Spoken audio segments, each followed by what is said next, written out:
Bom, então nesse vídeo eu quero falar aqui com vocês sobre um jogador, né, que o Edu Dracena teve interesse na contratação do Cruzeiro. Será que faria sentido?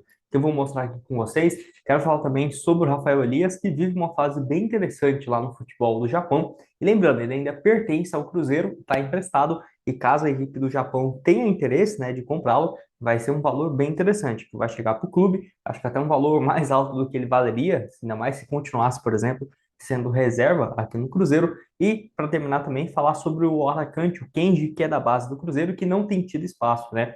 Eu acho que para esse jogo, principalmente em meio de tantas decisões, em casa contra o Internacional, eu particularmente esperava que alguns jogadores do time de base fossem relacionados, mas não foi o que aconteceu. Enfim, quero mostrar aqui para vocês nesse vídeo de hoje. Só antes de começarmos aqui, ó, se inscreve aqui embaixo no nosso canal. Vamos chegar aqui em 44 mil inscritos. Quem sabe até o início do próximo mês de setembro, conto com a ajuda de vocês para chegar a esse objetivo. Deixa aqui embaixo também o seu nome, a sua cidade, que eu sempre estou mandando, né, os salvos aqui para vocês nos últimos vídeos, né? Então, muito obrigado aqui, ó, o Nilson Lopes, que comentou no último vídeo. Um abraço aqui para ele, vou curtir, vou mandar um salve aqui também. Valeu demais. Se você quiser aparecer aqui no próximo, já sabe, né? Deixa aqui embaixo o seu nome, a sua cidade, que eu sempre estou mandando um salve aqui para vocês. Então vamos começar falando sobre aqui, ó, valeu demais o portal aqui geral, que trouxe, né? Atacante emprestado pelo Cruzeiro, brilha no futebol japonês, veja números, que é justamente sobre o Rafael Elias, que lembrando, foi emprestado com uma compensação fixa, né?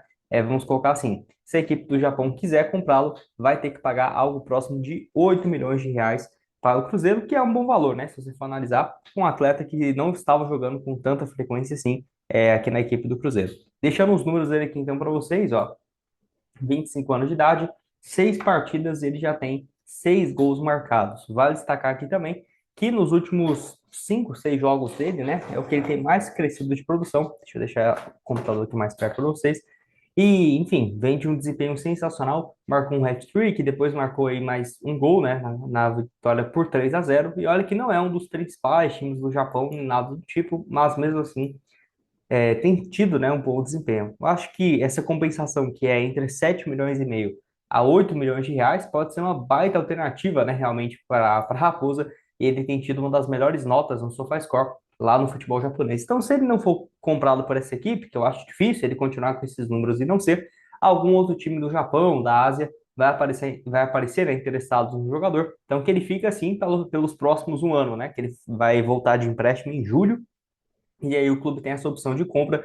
Vale lembrar que o contrato dele com o Cruzeiro vai até o final, né, de 2026, então tá tranquilo. O Cruzeiro ainda consegue vender ele por um bom valor. Eu acho que ele ainda vai ser vendido por algo próximo disso, de 8 milhões. Lembrando que pelo Cruzeiro nesse ano, 17 jogos, 4 gols, foi muito mal em algumas partidas, fez alguns gols importantes, por exemplo, contra o Botafogo, enfim, marcou contra o Vitória, contra o Corinthians, não, contra o Corinthians não. Mas, enfim, ano passado também 12 partidas, só um gol, aí sim pelo Corinthians, né? Contra o Corinthians no ano passado. Deixa a sua opinião aqui embaixo, o que que você tem a dizer? Uma boa, esse valor que o Cruzeiro fixou, né? Que pode render até 1 milhão de reais. Falando nesse próximo jogo do Cruzeiro, estou gravando hoje, que tem Cruzeiro Internacional, mas quero destacar o jogo no domingo, contra o Atlético Goianiense. Vitória do Cruzeiro, então, pagando 1,58 a cada real apostado. Vou colocar aqui, por exemplo, 100 reais para voltar 158, excelente cotação aqui nesse duelo. Lembrando, né, já fiz minhas apostas aqui para esses jogos e para vários outros. Ó. Só você ver aqui histórico de apostas, tá aqui as que eu já fiz, né, para os próximos jogos de vários times que vão correr, ó. 15 reais para voltar 23 nesse jogo do Cruzeiro e várias outras, né? Acho que eu já fiz umas 10 aqui nesse jogo do Cruzeiro. Tem aqui também no jogo do Arsenal, tem também aqui esse jogo do Vitória, também vários outros aqui, ó. Deixa eu ver. 1 real para voltar um valor mais alto. Tem também o Cruzeiro vencendo o Inter e o Atlético Goianiense, 3 reais para voltar 10. Para você começar bem simples, link da Esportiva tá aqui embaixo na descrição. Pode começar a partir de 1 real e ainda você tem 100% de bônus no seu primeiro depósito. Tá aqui também as cotações de Série A, Série B, Série C, Campeonato Brasileiro Sub-20, né, que o Cruzeiro já entrou em campo. Tem também Copa do Brasil, Campeonato Brasileiro Feminino, jogo de volta do Cruzeiro contra o Palmeiras. Então o link tá aqui embaixo na descrição para vocês. Quero falar agora então sobre o Alexandre. Como assim, né, Gustavo? A informação que temos é de que o atleta foi procurado, vamos colocar assim, pelo Cruzeiro, e o representante, uma pessoa dentro do clube que gostaria, era justamente, no caso, o Edu Dracena, tá? O Edu Dracena, então, conversou com o jogador e tudo mais para entender a situação. Lembrando que não houve proposta oficial do Cruzeiro, Não é à toa que os clubes de olho nele era o São Paulo e o Flamengo, tá? Era muito difícil ele ir para qualquer um desses dois, que não fosse, né? Esses dois times. E assim, até acho que o Cruzeiro poderia ter condição de contratá-lo, apesar de que eu acho um valor alto para um lateral esquerdo, mas ainda assim é um cara muito bom, né? 1.300.000, 1.400.000, de acordo com as informações do Jorge Nicola. E o Cruzeiro já está muito bem servido de lateral esquerdo, né? Já tem o Marlon, já tem o Kaique, então já está difícil até os dois jogarem, porque são muito bons. Quem dirá, por exemplo, chegando o Alexandre, né? Aí ia virar, não faria o menor sentido pensar nessa contratação. Até pensei em falar aqui alguma outra vez com vocês sobre o Alexandre, mas eu acho que a posição que o Cruzeiro menos precisa hoje de reforços é justamente a lateral esquerda, né? Com as duas opções que temos, muito interessante. E mesmo, Gustavo, mas e se o Kaique aparecesse uma proposta da Europa? Você não acha que seria uma boa ter o Alexandre? Olha, eu não quer dizer que o Marlon seja melhor, mas já tem o Marlon, né? Melhor subir um cara da base, contratar uma jovem promessa e assim por diante, porque já temos dois que, na minha opinião, é titular absoluto, tá? Então, o Flamengo que já tem bons laterais, acho que o Piquerez acabou se lesionando. Enfim, o Flamengo contrata tanto jogador que, meu Deus do céu, até difícil de acompanhar, né? Mesmo numa janela que parecia que o Flamengo estava fraco, contratou muitos atletas mesmo.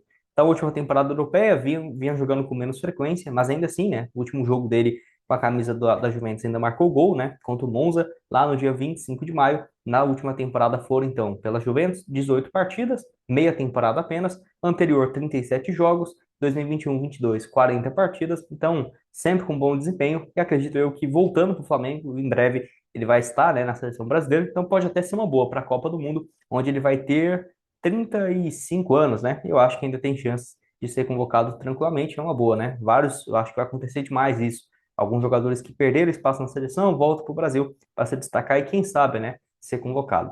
E para terminar aqui com vocês, eu quero falar sobre o Kenji e outro atleta da base, por que que eles não são relacionados, né? Se você não segue a gente lá no Instagram, já segue. Até fiz uma postagem falando justamente sobre isso, né? O Fernando Seabra resolveu ir para o jogo contra o Internacional com apenas três jogadores para o ataque, tá? Então, vou até pesquisar aqui para vocês, ó. Lista relacionados Cruzeiro X Internacional. Que para mostrar aqui para vocês, ó.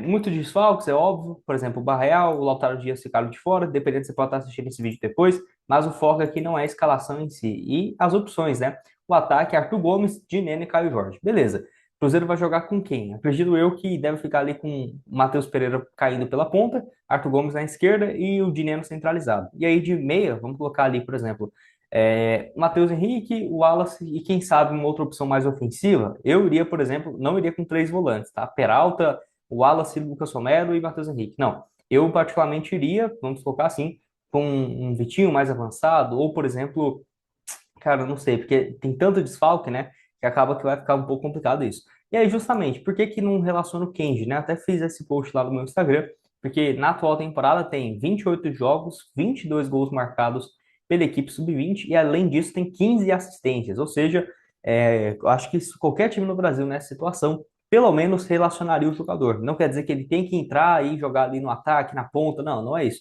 Mas, por exemplo, se vai relacionar só três jogadores, lembrando que em jogos em casa, você geralmente traz mais atletas, né? Então, assim, por que que não traz mais um jogador para ficar ali, por exemplo, nesse duelo, no ataque? Deixa ali ele como uma alternativa, para o Cruzeiro, que não é o que vai acontecer. E, enfim, o Kenji que vem de uma temporada sensacional e ainda bem que já pertence ao Cruzeiro, porque deve ter vários interessados de olho nele. E além disso, na lateral direita, não vamos ter, por exemplo, o William, que está suspenso, o Lucas Romero também não está à disposição nesse jogo. Muita gente tem até falado, né, que o Ramiro deve entrar de lateral, mas a tendência é que seja o Zé Ivaldo. E o Dorival, por exemplo, jogador da base do Cruzeiro. Até jogou, né, recentemente na Copa do Brasil Sub-20, na atual temporada pelo time sub-20 do Cruzeiro, 26 partidas, um gol, e até agora não teve espaço. Num setor que tem Wesley Gasolina, que tinha, por exemplo, o Elivelton Palacios, e o Dorival da base não tem nenhum espaço, né? É difícil de entender, sinceramente, ainda mais do Seabra que trabalhava com a base até o final da temporada passada e no Red Bull Bragantino no início desse ano, é realmente difícil de entender. Pode deixar sua opinião aqui embaixo, vou deixar aqui também o link para vocês da Esportiva para esse jogo contra o Atlético Goianiense. Eu acho que está com uma boa cotação, 1,58. O link está aqui embaixo para vocês. Vou deixar aqui também aparecendo outras sugestões de conteúdos aqui na tela final. E nos vemos então aqui numa próxima. Valeu, galera.